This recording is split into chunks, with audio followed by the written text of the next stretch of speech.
What's up, guys? Coach Alec here. I want to go over progressive overload with you today so that you understand how to get better each and every time you enter the gym, so that you're not just getting injured as you're trying to get better and add more weight or anything, and you're able to understand that progressive overload's not just how much weight you can add to the bar, but there's other ways to go about it. So let's go through the 6 that I have up here. First thing, progressive overload sets. All right, when you step into the gym, you can begin to increase the amount of volume or begin to get better and do more volume than last week just by simply increasing the amount of sets that you're doing with each exercise. All right, so if you're doing 3 last week, do 4 this week.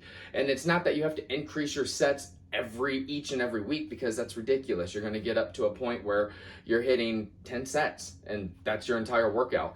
So that is actually a method of working out, but that's not what we're doing here.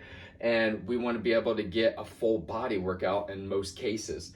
So we can increase the amount of reps that we're doing. Same thing with the sets, though. You can only go so high to get the most bang for your buck, or to target the amount, or to target the muscle that you're actually trying to hit. So if you're trying to get more muscular endurance, you're going to have a little bit higher rep. If you're hitting hypertrophy, that's your traditional 8 to 12 rep range.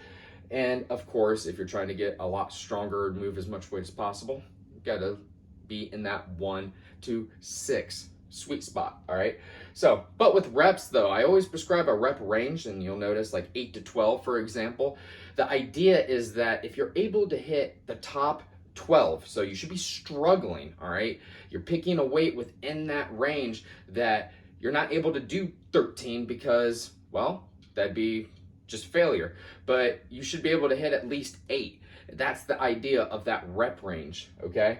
So if you're hitting the top of 12 and you're hitting it for all of the sets that you're doing, let's say you have 3 sets of bench press and you've done 12 reps of 3 sets for the past 2 weeks, all right? You should be going up in weight, because weight is another way to progressively overload.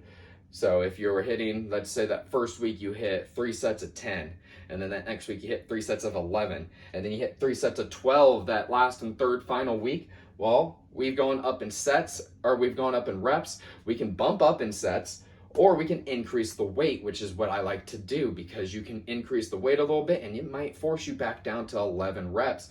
And we're going to stay at that weight until we can increase all 3 sets back to 12 reps. All right.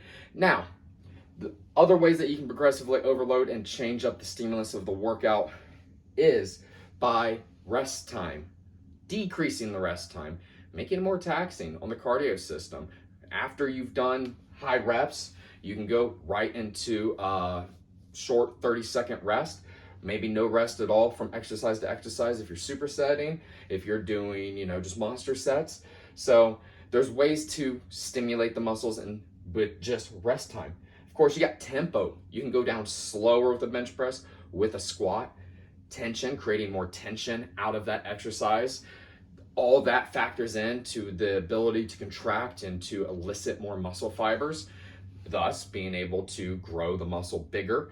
And through that, you can also choose the exercise, right? Leg extensions are different from squats, are different from, sissy squats, but they're all targeting the quadricep.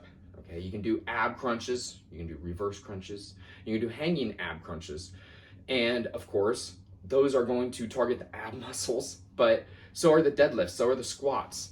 And the exercise selection that you're choosing matters. And that's why what you start with and how you warm up and prime the muscles matters, because that's going to affect your workout inside the workout, and then of course cooling down so that you can go into the next workout. So your exercise selection through that entire session is crucial. And of course, ROM, range of motion. You can increase the range of motion if you're working on your squats and you don't have a good ass to grass or a perfect, bench overhead press without pain, and you can fully press out, lock out the arms above head without pain. Well, we need to work on range of motion, and increasing the range of motion each and every week is actually a win. That's how you can progressively overload. Honestly, you should probably have the perfect range of motion before you start to increase a lot of these other things, because range of motion will factor into the exercise selection, because if you can't necessarily do an ass to grass squat and you're learning, you're probably going to be starting off with a box squat, something where it's going to teach you to perform the squat properly. So, with progressive overload, it's all about trying to get better, all right? Each and every time you step into the gym or whatever exercise that you're doing. Ooh, Rocco is tied up to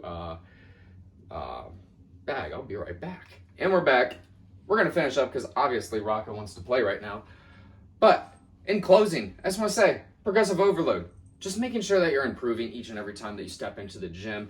It's not just about the weight that you lift, but if you're going in and doing the same thing each and every time, same weight, same reps, same exercise, then you're not getting better. That's why there's rep ranges. You're trying to improve upon that. Then you're increasing the weight, increasing the sets, transitioning between blocks, transitioning between exercises every once in a while. What's up, buddy?